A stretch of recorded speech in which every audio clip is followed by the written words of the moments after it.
मध्य प्रदेश के मऊगंज जिले के गडरा गांव में एक ही परिवार के 3 लोगों की मौत के मामले में समाजवादी पार्टी ने कड़ी प्रतिक्रिया व्यक्त की है। इस घटना में औसेरी साकेत, उनकी 11 वर्षीय बेटी मीनाक्षी और 8 वर्षीय बेटे अमन के शव एक ही फंदे से झूलते मिले। परिजनों का आरोप है कि पुलिस की मारपीट के बाद से ही परिवार ने घर का गेट नहीं खोला था और वे खुद फांसी नहीं लगा सकते हैं, इसीलिए पुलिस इस घटना के लिए जिम्मेदार है। यह घटना गडरा गांव में 15 मार्च को हुई हिंसा के बाद सामने आई है, जिसमें एक युवक की पीट कर हत्या कर दी गई थी और एएसआई की भी मौत हो गई थी। समाजवादी पार्टी के प्रदेश अध्यक्ष डॉक्टर मनोज यादव ने पहले ही इस मामले में सीबीआई जांच की मांग की थी। समाजवादी पार्टी का कहना है कि यह घटना मध्य प्रदेश में बढ़ते जंगल राज और शासन की असंवेदनशीलता का उदाहरण है। पार्टी ने इस मामले में कड़ी कार्रवाई की मांग की है और पुलिस की अमानवीय कार्यशैली की निंदा की है। मऊगंज की जो घटना है ये प्रशासन की सरासर लापरवाही है। मध्य प्रदेश में कानून का राज नहीं, जंगल का राज चल रहा है।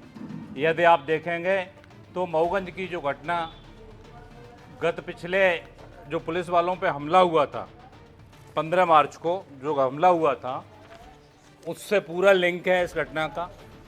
उससे पहले एक आदिवासी परिवार, जो घटना की शुरुआत कहाँ से हुई है मैं बताता हूँ। प्रशासन की लापरवाही की वजह से इतनी बड़ी दुर्घटना जो हो रही है, इसके लिए कौन जिम्मेदार है?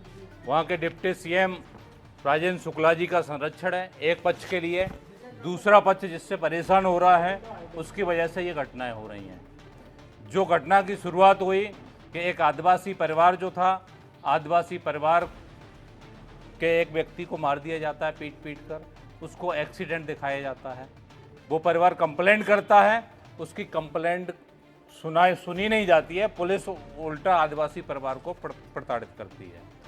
जो आदिवासी परिवार जब प्रताड़ित हो जाता है, उनका सुना नहीं जाता है, तो उन्होंने घटना की प्रतिक्रिया के लिए, कोई भी घटना होती है ना तो आवेश में आदमी लोग करते हैं, तो सामने वाले जो ब्राह्मण परिवार था उसके व्यक्ति को लोग घर में बंद करके उसको मारते हैं। पुलिस प्रशासन जाता है, जिसका परिणाम आपने देखा कि 6 पुलिस वाले घायल हुए थे, एक एसआई की मृत्यु हो गई। ये मध्य प्रदेश के इतिहास में बहुत ही निंदनीय घटना थी। इस घटना की हम लोग निंदा करते हैं कि किसी को कानून हाथ में नहीं लेना चाहिए, लेकिन उसके बाद उस गांव में कर्फ्यू लगा दिया जाता है और कर्फ्यू में बाहर से कोई भी आ जा नहीं सकता, उनके रिश्तेदार नहीं आ जा सकते। पुलिस पूरे गांव को मारती है, प्रताड़ित करती है। उनकी डर से सारे परिवार अपने घरों में बंद हो जाते हैं और मालूम पड़ता है कि एक परिवार के 3 लोग, जो दलित परिवार है, वो 3 लोग फांसी पे लटके हुए मिलते हैं। आप सोचिए वो 3 लोग फांसी पे कैसे लटके। उन्होंने फ़ोन किया, उनकी बेटी चीख के कह रही है, जो बेटी बाहर थी जिसकी शादी हो गई है, कि बेटी गांव में मत आना, पुलिस मार डालेगी। उनकी बेटी कह रही है पुलिस ने हत्या की है। इस घटना के लिए मैंने पहले भी प्रेस वार्ता की थी, कहा था कि सीबीआई की जांच होनी चाहिए, तो इसमें निष्पक्ष हो जाएगा कि प्रशासन पर हमला क्यों हुआ है। तो इसी तरह ये 3 जो हत्याएँ हुई हैं, ये पुलिस प्रशासन के दबाव में की गई हैं या पुलिस प्रशासन के द्वारा हुई हैं या डर की वजह से हुई हैं, इसमें सीबीआई जांच होगी तो स्पष्ट होगा। उसका एक व्यक्ति का, जो दलित परिवार है, उसका पूरा परिवार उजड़ जाता है और पुलिस प्रशासन, वहाँ के डिप्टी सीएम राजेंद्र शुक्ला जी के दबाव में, जो दूसरा पक्ष है वो उनका रिश्तेदार है, वो पुलिस पूरा पक्षपात करती है, इसलिए इतनी बड़ी घटनाओं को अंजाम दिया जाता है। तो समाजवादी पार्टी का प्रतिनिधि मंडल, 15 सदस्यीय प्रतिनिधि मंडल सोमवार को उस गांव में, मंडे को 7 तारीख को उस गांव में जाएगा। जो पीड़ित पर जो 3 लोग मृत हुए हैं, उस गांव में छानबीन करेगा कि ये घटना को अंजाम क्यों दिया गया है। मैं डीजीपी महोदय से, मुख्यमंत्री महोदय जो गृह मंत्रालय उनके पास है, कि समाजवादी पार्टी के प्रतिनिधि मंडल को वहाँ जाने, आपके माध्यम से मैं पत्र भी लिखूँगा, वहाँ जाने के लिए उनको जाने के लिए हमें वो दी जाए, अनुमति दी जाए जाने की, क्योंकि वहाँ पर किसी को जाने की अनुमति नहीं है उस गांव में। जब से ये घटना हुई है प्रशासन के साथ, तो ये इससे ज़्यादा इमरजेंसी है। मध्य प्रदेश में जंगल राज चल रहा है, इसकी अगर लोग वहाँ पे घरों में बंद हैं, भूखे मर रहे हैं, ये किसकी जिम्मेदारी है? उनके रिश्तेदारों को आने नहीं दे रहे हो तो पुलिस प्रशासन देखेगा कि इनके खाने की व्यवस्था की जाए। प्रशासन की जिम्मेदारी है कि हर चीज़ का उनका ध्यान रखा जाए। कोई बीमार है तो उसका ध्यान रखा जाए। आप सोचिए कि एक बाप, एक बेटी और बेटा, तीनों का कंकाल मिलता है। मतलब जब बदबू आने लगती है, पड़ोसी कहते हैं कि यहाँ बदबू आ रही है, तब पता चलता है। और कितने दिन से लटका है वो भी नहीं पता है।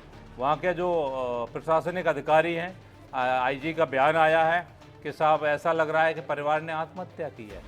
आप कैसे इसको साबित कर सकते हैं?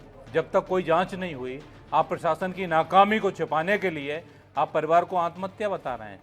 ये सरासर उनका मर्डर हुआ है और प्रशासन के दबाव में हुआ है। समाजवादी पार्टी इसलिए मांग कर रही है कि इसमें सीबीआई की जांच होनी चाहिए और डिप्टी सीएम राजेंद्र शुक्ला जी के जो रिश्तेदार हैं उन पर अभी तक कार्रवाई क्यों नहीं की गई है। जो पहली घटना हुई थी, जो इन्होंने एक्सीडेंट दिखाया गया है, उन लोगों को जेल भी होनी चाहिए। दूसरी बात, मध्य प्रदेश में जो जंगल राज चल रहा है, कई सीएम हो गए हैं, जो कानून व्यवस्था जंगल राज हुआ है, क्योंकि यहाँ मुख्यमंत्री एक नहीं है, आज कई सीएम हो चुके हैं। अपने मनमानी हर व्यक्ति चला रहा है, इसलिए है। तो मोहन जी, आप इस्तीफा दे दीजिए अगर आपको लोग सीएम और प्रशासन सीएम नहीं मान रहा है, क्योंकि आए दिन प्रशासन पे हमले हो रहे हैं। कहीं इंदौर में हमला होता है, कहीं छतरपुर में हमला होता है, कहीं मुरैना में हमला होता है। ये कानून व्यवस्था है, जंगल राज है। और खासकर जो दलित और पिछड़ा समाज है और आदिवासी समाज है मध्य प्रदेश में, इस पर सरासर अन्याय हो रहा है और प्रशासन मूक बन के बैठा हुआ है। ना तो ऐसे लोगों को सुरक्षा दी जा रही है, उल्टा पुलिस प्रशासन प्रताड़ित कर रहा है। इसके लिए समाजवादी पार्टी इन लोगों की लड़ाई लड़ेगी, वहाँ पे जाएगी और ज़रूरत पड़ेगी तो उत्तर प्रदेश से भी हमारे प्रतिनिधिमंडल आएगा, उस गांव में जाएगा और सीबीआई जांच के लिए हम लोग मांग करेंगे कि सीबीआई जांच इस घटना की होनी चाहिए, तभी दूध का दूध पानी का पानी होगा। क्या लगता है, क्या इसके अंदर उप मुख्यमंत्री के दबाव में बिल्कुल स्पष्ट है कि आप बताइए, जो पहली घटना हो जाती है, जो एक बच्चे को एक्सीडेंट दिखाया जाता है, मार मार के ये लोग हत्या कर देते हैं, अगर उसी टाइम पे उन पर कार्रवाई हो जाती तो कार्रवाई के बाद में इतनी बड़ी घटना ही नहीं होती। इसके लिए प्रशासन जिम्मेदार है। भाई, जो पीड़ित बच्चा है उसको आप अपराधी जैसा उसके साथ व्यवहार करेंगे तो सामने वाला आवेश में आके कोई घटना को अंजाम देगा। कहीं भी क्रिया के विपरीत प्रतिक्रिया होती है, तो इसके लिए प्रशासन जिम्मेदार है। इसलिए क्योंकि प्रशासन अगर उसकी जांच करता है, तो एक परिवार ये उजड़ गया है और 50 से अधिक लोगों को इन्होंने जेल में डाला है। जो प्रशासन के साथ जो घटना हुई उसकी भी हम निंदा करते हैं कि कानून किसी को हाथ में नहीं लेना चाहिए, लेकिन जो 50-60 लोग उस गांव के जेल में डाल रखे हैं, उनके परिवार आज किस स्थिति में है, इसके लिए जिम्मेदार पूरा प्रशासन है। ये अगर घटना को अगर प्रशासन सही निष्पक्ष जांच करता, दोषियों पर कार्रवाई करता, तो आज यहाँ तक ये मामला पहुँचता ही नहीं। और जो 3 लोग मारे गए हैं परिवार के, इनकी जिम्मेदारी कौन लेगा? प्रशासन पे